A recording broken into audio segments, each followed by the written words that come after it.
ちは。羽生です。こんにちは、にゅー。フィギエモンです。今日は11月11日、リプレイ初日公演から1週間経ちました。皆さんいかがお過ごしでしょうか。フィギエモンは1週間経ったのに声がまだちょっと戻ってないっていうぐらい結構ひどい声の状態だったんですが、1週間経ったので一応喋れるかなっていうところで今日動画を撮影していこうと思います。で、今日ね動画を撮影しようかなって思ったのはですね、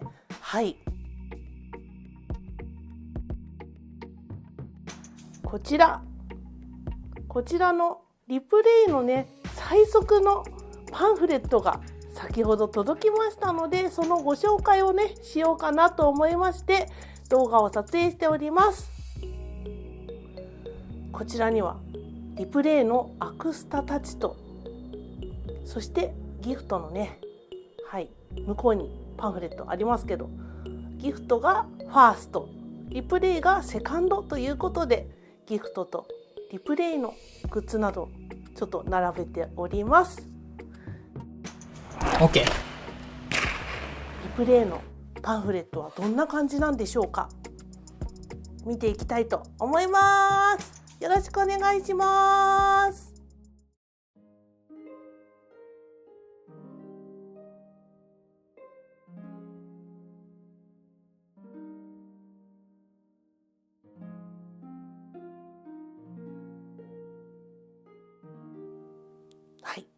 ではパンフレット見ていきましょう。じゃん。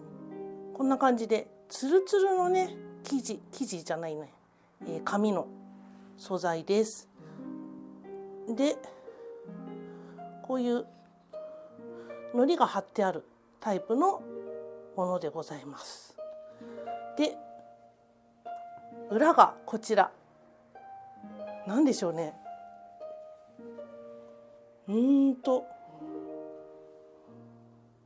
こちらが顔ですね。で、靴なんですが、ちょっと光ってしまってね、なかなか綺麗にお見せするのが難しいんですが、そして顔があんまり映ってないですね。下向いてる感じなのかな。すごくかっこいい作りというのが初め見てわかるかなって思います。では開けていきます。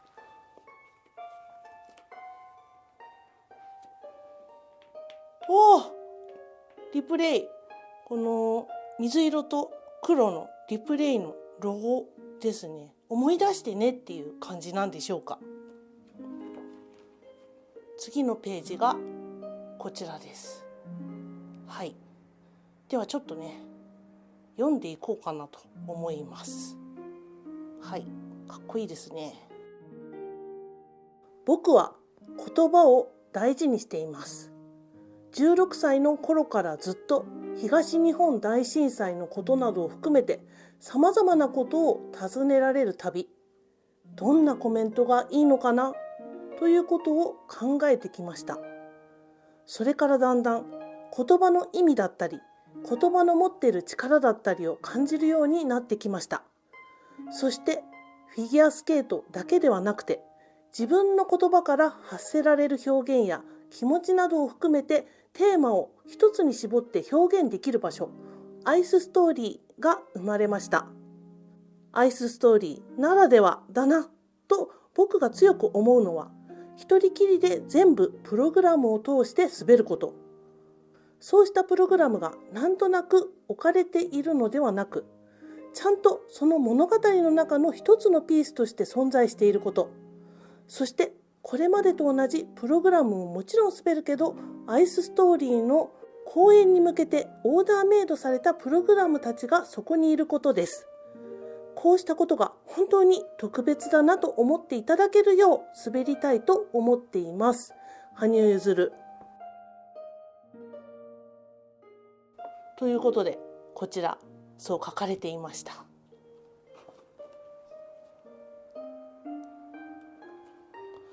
次のページがこれですね。うわー、すごい。もンフレットの半分以上を使って顔ですね。顔も全部写ってないっていう感じなんですが、こちらの右側のねページ、この右側のページもすごいですよね。赤くて顔がなんとブルーです。はい、すごいね。はい、ということで次のページをめくっていきます。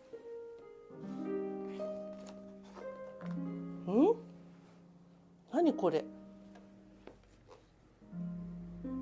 お、顔がこう何重にもなっている。手もこう動きがコマ送りになっているような、ジャンプを飛んだ時のような写真ですね。すごいね。アシュラかと思っちゃったはい、贅沢にこの写真が使われてます。そして次のページ。うわ、すごいです。顔が全部写ってない。これはでっかいですね。いや、本人の顔より大きいと思います。はい。なんかすごい目の中の奥の光まで見えて、すごく素敵ですね。ドキッとしますね、この写真見ると。そして右側の紫のような、赤紫のようなグラデーションになっているバッグに、羽生選手がぼやけているっていうね、面白いですね。すごいね。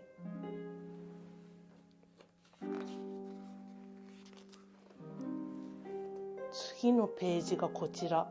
うわ横顔美しいですね。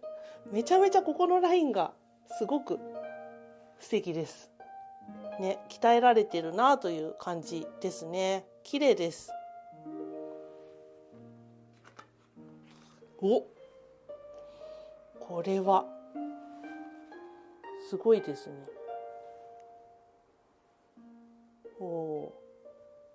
なんか左側の写真は白黒なんですが、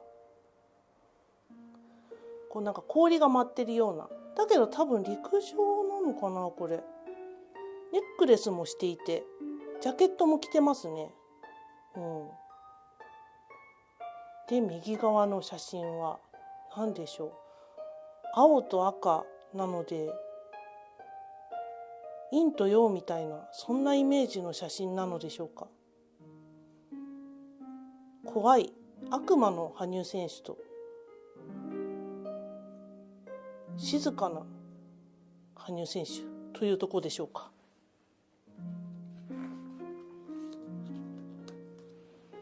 そしてこれがまた白黒ですね。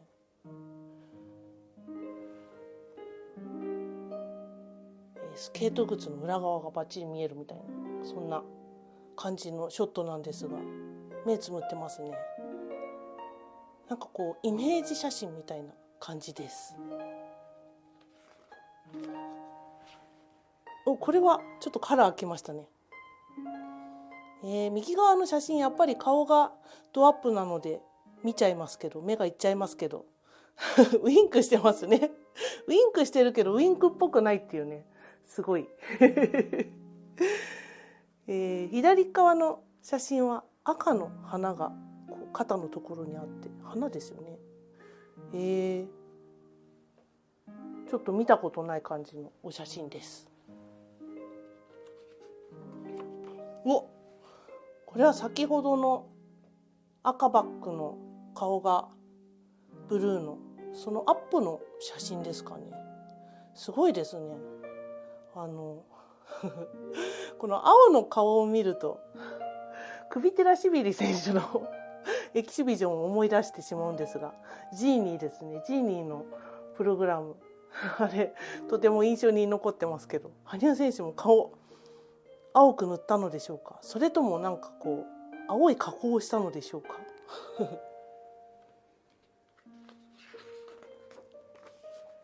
はい、次のページはなんか折られてますね。右側のページは。で、左側は手ですかね。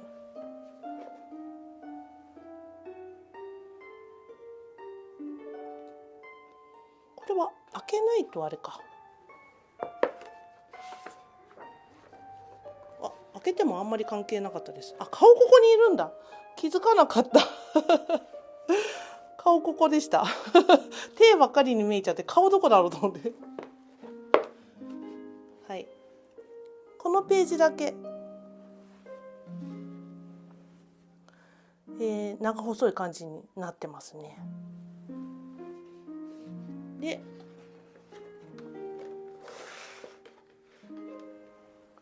裏側はこんな感じになってます。凝ってますね。氷に顔を近づけているっていう感じですが、なんか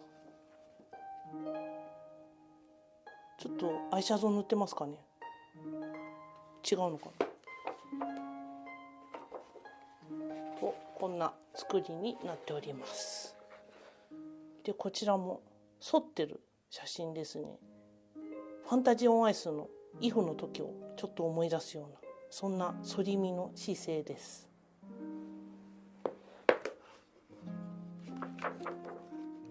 これは羽生選手のインタビュー来ましたね。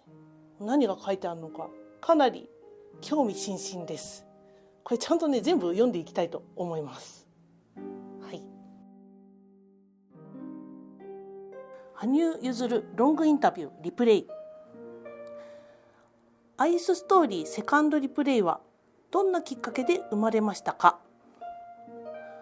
アイスショーのお話をいただいて、どういうアイスショーをしたいかなど考えたところから始まりました。プロローグ路線なのか、ギフトからの系譜のアイスストーリー路線なのか、どういうふうにしようかなということをすごく悩みました。最初はプロローグのようにすごく距離の近いアットホームな雰囲気のショーを考えていたのですが、自分の中でアイスショーというものを考えていくうちに、それだけじゃ足りないのかなというか、僕が表現したいことや伝えたいことなどはもうアイスストーリーという物語仕立てにしないと出し切れないのかもしれない。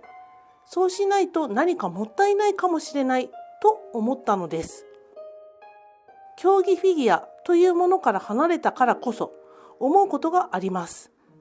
プロを退いて普通の生活に戻る方とか、コーチ業に勤しんでいる方、コメンテーターになっている方など様々いらっしゃるのを見ていて、いつかワンマンでの公演ができなくなるかもしれないし、自分が納得できるような演技がいつまで続けられるかわからない。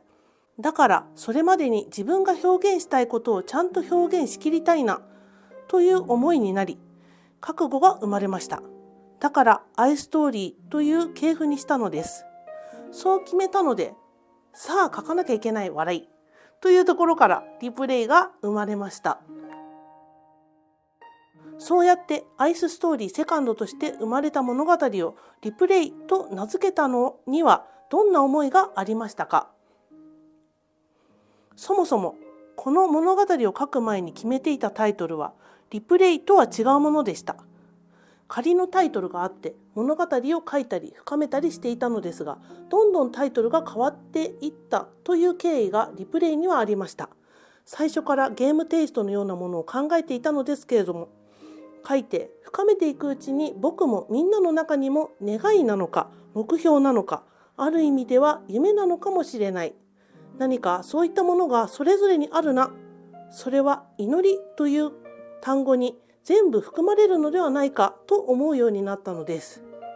そこで祈りを大切にするという意味で、まずプレイということを考えました。この物語の中では繰り返されていく理ということを大切にしています。繰り返されることによってどんなことが変化していくのか、どんな見え方になっていくのか、どんな価値観が生まれていくのか、そんなことを楽しんでいただけたら嬉しいなと思っています。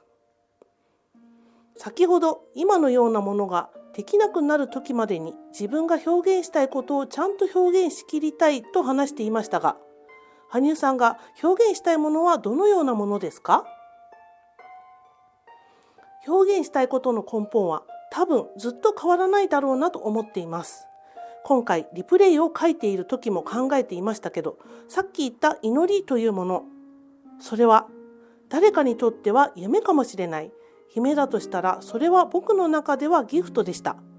そういう伝えたいテーマの根源は一緒だけど、見え方だったりとか伝えたい形だったり、そこを取り巻くいろいろな環境だったり価値観だったり情報だったり、そういったものをこれからもさまざまな形で表現しきれたらいいなと思っています。それがアイストーリーなのかなと僕は考えています。というのがここまでです。次のページめくっていきます。こんな感じです。では読んでいきます。リプレイは最初からゲームテイストのようなものを考えていたとのことですが、ゲームを前面に取り上げたのはなぜですか？これは僕の世代からかもしれないけれども、小さい頃からゲームというものが身近にありました。僕自身、ゲームから学ぶこと、学んできたことが多分たくさんあるのです。今、当時のゲームをやってみると、その当時は分からなかった問いとか、うまくできなかった攻略法とか、そういったものが実はいろいろ埋もれていて、全然違う意味のものに見えたり、こんな深いテーマがあったのかと気づいたりして、すごく楽しいのです。そういうゲームの世界観だからこそ、リプレイを見た皆さんに、こんな見え方があるんだ、こんな感じ方があるんだ、もう一度見たらまた違った風に見えるかもしれないな、といったものを想起させられるのではないかと考えました。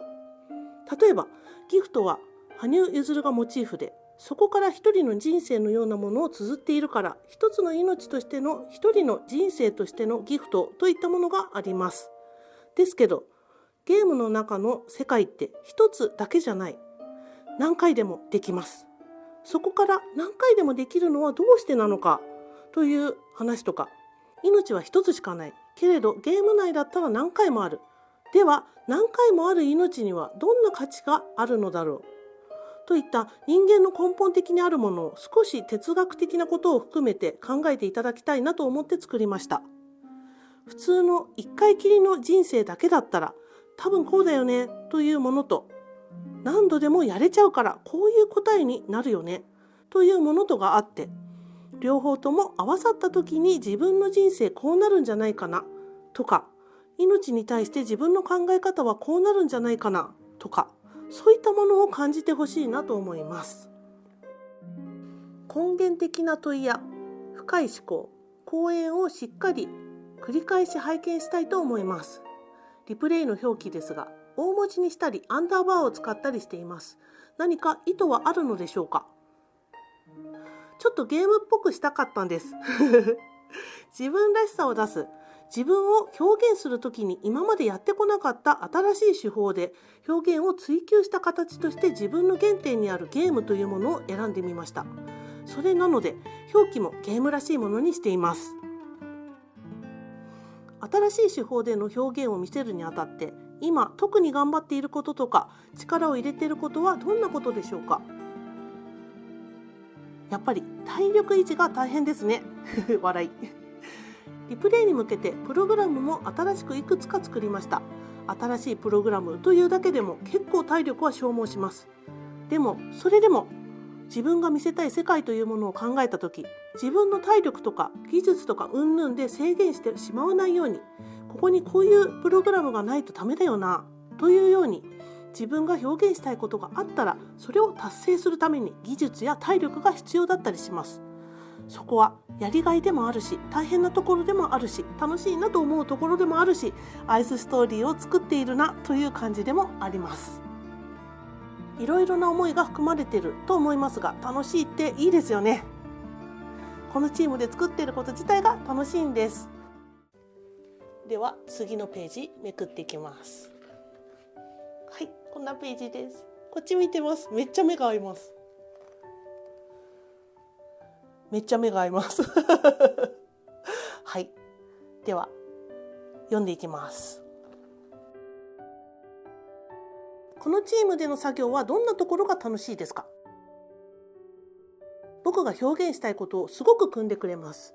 特にみきこ先生とは僕が表現したいもの、色を共有できるからすごく楽しいんです。実は僕、リプレイの制作が進んでいる時期に体調を崩したことがあったのですが、その分、こういうことを詰められたよとか、もっとこういうものもできたよとみんなすごくポジティブなんですよね。僕がネガティブ人間なので苦笑。一緒にやっていて本当に嬉しいです。1個言うと10個返してくれるのも嬉しい。ギフトで初めてスケートと言葉で表現をされましたが、ギフトを経たことで手応えとか気づいたことなどはありましたか？僕が発する言葉があまりにも拙いということでしょうか？笑い。僕は一つフィギュアスケートというものをやってきて、確かにいろいろなものを見てきたし、いろいろなものを見ることで吸収したと思っていたものを吸収してきたつもりではあるのです。いろいろな勉強もしたりして。ただ、僕はやっぱりフィギュアスケーターでしかなくて、フィギュアスケートのことに関しては確かに誰よりも自信を持ってちゃんと表現できると思っているけれど、表現の手法について他の分野のものを全然知らないんだなと気づきました。その分野の一つが言語、文字、言葉というものです。僕は作家ではないし、だからこそいろいろなものをもっと勉強して表現したいことをもっともっと言葉でも表現できるようになりたい。今回のリプレイはそうしたことを思いながら、苦しみながら書きました。また映像とか演出とか構成とかそういったものでどうやったら伝わるようにできるかということもギフトがあったからこそ考えました。そうして考えたものはリプレイの中のプログラムに落とし込まれたり、プログラムの中の構成にも様々な影響を与えたりしています。そういうふうにいろいろなサイクルがあるなとも感じています。アイストーリーはフィギュアスケートと言葉で表現していきますが、そのフィギュアスケートには音楽が必要です。以前音楽があるからこそフィギュアスケートの表現や技術というものが生まれるとお話しされていましたが、羽生さんにとって音楽、曲、歌というのはどういう存在ですか？アイスストーリーを書くときなどには毎回必ず何かしらの音楽を聴いています。歌詞なしのものも聞くし、歌詞ありのものも聞きますね。そうやって自分の感情や自分が感じていること、自分が伝えたいこと、共感すること、共感してほしいことなどが降りてくる。胸に刺さってくるのが音楽という存在ですね。何かを表現したいと思えるのもまた音楽の存在があるからこそなのかなと思います。 OK。 ということで次のページめくっていきます。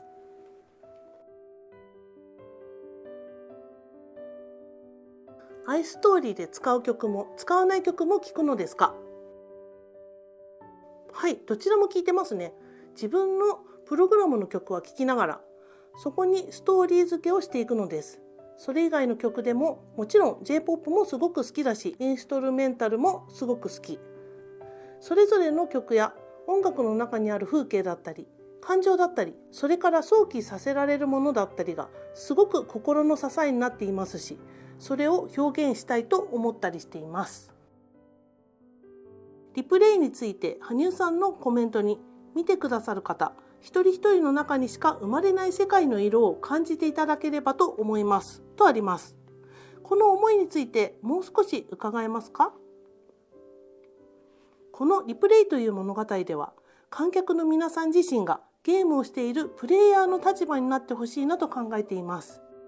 僕自身もいろいろ出てきたりはするのですけれど、でも僕はプレイヤーである観客の皆さんや見てくださる皆さんの代表としての存在みたいな感じです。滑るプログラムたちはそのゲームの中の存在というふうに考えています。皆さん一人一人それぞれがプレイヤーであり、コントローラーであり、ジャッジであり、傍観者であると思っていて、それぞれの視点からそれぞれの価値観でこの物語を咀嚼して、自分は何を思ったのかなとか、そういった噛めば噛むほど味が出るようなものを感じていただきたいです。なんて言えばいいのかな。ギフトはある一定の答えを出しているのですよね。みんなの夢が僕のギフトである。みんなへのギフトも僕の夢である。といったような、ある程度の答えを出しています。ですが、リプレイはあまり答えを出していないのです。文章を読んだり、言葉を聞いたり、音楽を聞いたりした時って、その人の価値観によってその人の中にいろいろな意味が形成されて残っていくのだと思うのですよね。ほんの少しかもしれないですけど、そういうことを僕はどの会場でもどの公演でも一つ一つ大切にしたいなと思っているのです。それが一人一人の中にしか生まれない世界の色、その世界の色を大切にしてほしいなと思っています。どんな色になるのでしょうね。網膜に映っている色ってきっとみんな違うのだろうなと思っていて、それぞれみんな体の形も違いますし、同じものを見てもみんなそれぞれの色で見ている。そうです。それが素敵だなと思うんですよ。今回もいろいろなライティングで撮影したり、いろいろな衣装を着たりしていますけれど、きっと見える色はみんな違うんだろうなと思って、それが面白いのだと思います。自分の感情次第で見えている色って変わりません？すごく暗い時もあるし、すごく明るい時もあるし、そういうものを感じてほしいなと思います。ギフトの時に世界に色がついたというようなことを言っていますが、こういうことから生まれた言葉でもあります。さまざまなことに取り組み考えてきた羽生さんですが、現在スケートのどんなところに楽しさを感じていますか？これは多分今の自分だから言えることなんですけれども、やっぱり表現すること自体が楽しいのだなと思います。いろいろなことを考えて、いろいろなことを感じてきました。このプログラムではこんなことを感じてほしいなとか、このプログラムにはこういう意味があるなとか、そういうものを一つ一つ感じながら、その時の感情を乗せて滑ることがやっぱり楽しいのです。実際にやってみたらできなかったり、形が美しくなかったり、自分で振り付けしたら全然うまくいってなかったり、そういうことの繰り返しですし、むしろそれが 99% だと思ってます。でも残りの 1%、たった 1% のうまくいった時の達成感とか、伝えられたという感触などは自分の宝物としてずっとこれからも大切にしたいと思っています。ということでロングインタビュー終わりです。次のページめくっていきます。はい。なんか舞台裏みたいな感じですね。背中向けてますね。羽生選手の背中ってすぐわかりますよね。はい。なんか、羽生選手っていう感じです。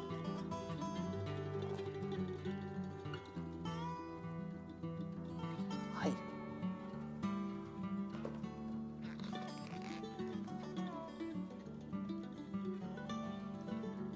なんか後ろのページはこう作り上げてきたというような、その舞台裏みたいなところを写真に収めてるんでしょうか。これロンカプの衣装ですかね。はるちゃんの衣装です。ごめんなさい、はるちゃんじゃないですね。いつか終わる夢の白い方のお衣装でしょうか。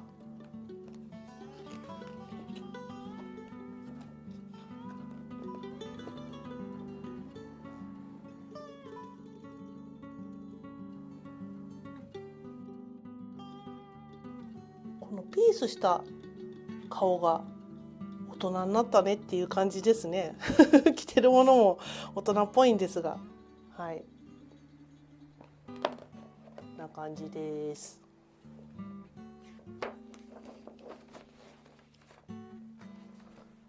そして最後のページ、ちょっとうつむき加減のなんかスケート靴の宣伝のような左側の写真ですが、はい、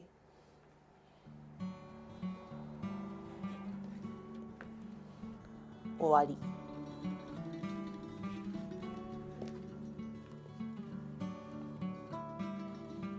という感じでした。いかがでしたでしょうか。楽しかったですか。なんかね、ギフトとかに比べるとパンフレットがちょっと薄いなっていうような印象は否めないんですけど、リプレイの中身をこう想像するのにちょっと解説的なそんな読み物があって、皆さんまた思うことがあったんじゃないかなと思います。はい、ということで今日はリプレイのパンフレット、こちらのご紹介をしていきました。いかがだったでしょうか。まだね届いてない方もいらっしゃると思いますので、リプレイを見る中で、こういう意味だったんだとか、私こう思ったなとか、これが分かったとか、そういうことが分かればいいんじゃないかなとフィギエモンは思っております。はい、ということでまたお会いしましょう。フィギエモンでした。さようなら。